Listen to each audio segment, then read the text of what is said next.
So say more about the notion. So for us, it's the formation of a Christian leader for the call, for callings, for vocations.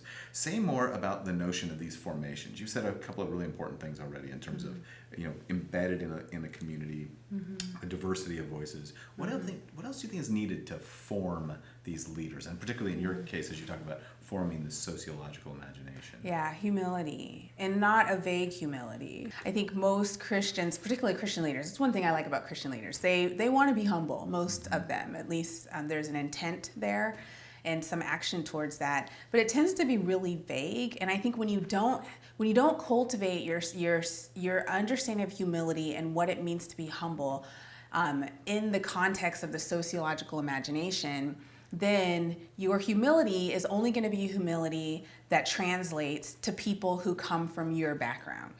And so if I'm a white man and I cultivate my understanding of humility, it's only going to make sense to other white men or people who have about the same amount of power as a white man in our society, which is why you often hear white men saying, I just want to be a servant leader.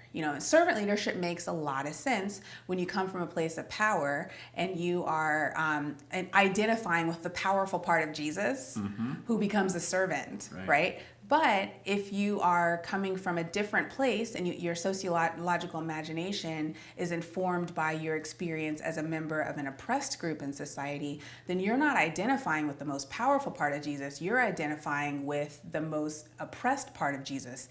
And so then being a leader, being humble might actually be being a liberator, like being a Moses figure. And so all of our understandings of humility and how that interacts with leadership is very contextual. And we can easily, particularly if we're coming from a higher place of power in society, try to be humble, but it gets lost in translation in some really interesting ways.